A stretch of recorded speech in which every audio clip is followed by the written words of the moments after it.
wuxuu dhaceen oo eedaystaraha oo lagu magacaabo Axmed Maxamed Faarax oo 43 jir ah wuxuu dilay 2 ciyaal oo uu dhalay oo midna uu yahay 10 jir midna uu yahay 10 jir oo lagu kala magacaabo Idris Axmed Maxamed iyo Sakariya Axmed Maxamed. marka halka uu ku dilay waa xagee? waa guri uu magaalada ka deganaa oo uu shalay la yimid ciyaalka kan oo marka hore ay hooyadood haysatay. marka shalay wuxuu ku yiri waxaan doonayaa kulleeska caadiya iyadana way u ogolaatay laakiin isla shalay waxaan aaminsanahay inuu ku dilay gurigii deganaa. caafimaadkiisu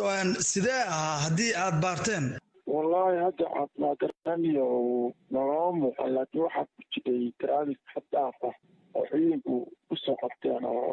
وشيء يخمري وحنا أمتنا إنه تعنا تراني ما لقوها إنه دروغة استعماله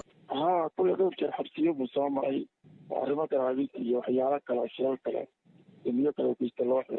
وحبسيه وصوم مطعنا كوف وجري هذا هو كيف فكرت ترى هذا الفرق ما عندناش فرعي sidee ku ogaateen in ay dhacdadan ay dhacday waxa dhacday dadka xaafadaha oo waliba qoyska familiga shaki badan baa ku jiray iyagoo mas'uuliyadiisa iyo raagis badan ku ogaa caruurtii uu shalay kaxeeyey waxay ka qabeen tuhun oo 40 saac ay tanaarag uu dilay marka xilliga booliiska oo mataqaana xaafadaas la soo xiriiray waxay aadeen si gurigaan buu degan yahay waxaan ka shakisanaa in caruurtii wax ku sameeyey kolleejku yiri waa geenaynaa moosan geen isagaa lambarkiisa waa dinsan yahay ciyaalkan lama arag oo aan nin aad uga shakisanayaan buu ahaa mataqaana oo taraagis badan lagu yaqaano markii shakigaas baa keenay in booliisku yimaadaan booliiska markay gurigii kaleen waxay la kulmeen isagiiyo qol caruurtii ku diraya qolka kalena hurda oo markaas waa jiifay miya markaa waa jiifay caadi u hurda hadda xaggee lagu hayaa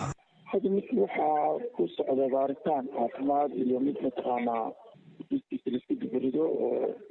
xabsiga loo gudbiyo si maxkamad loogu diyaariyo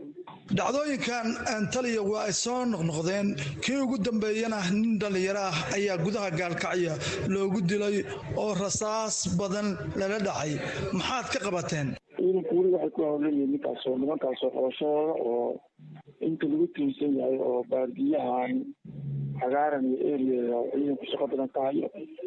waxaama la qaadanaya inaan soo qabano saaxadaha soo socda marka meel isku nool yahay wax badan baa iska dhexeeya amni darro weyn ma jiro laakiin waxa ugu weyn oo hadda caqabad lagu hayaa waa daraagiska oo arrimahaas ka qayb qaadata laakiin inaad wax qabataan soo ma ahayn wax weyn baa laga qabtay oo 80% baa dhibnay dambiyadaas iyo daraagiska labadaba wax kaloo jiro mataqaanaa xilliyadan oo kale iska kulaylaha iyo roob kaliisha iyo dadka iska xanaaq badan yihiin xara iyo waxyaalo badan baa iska dhaca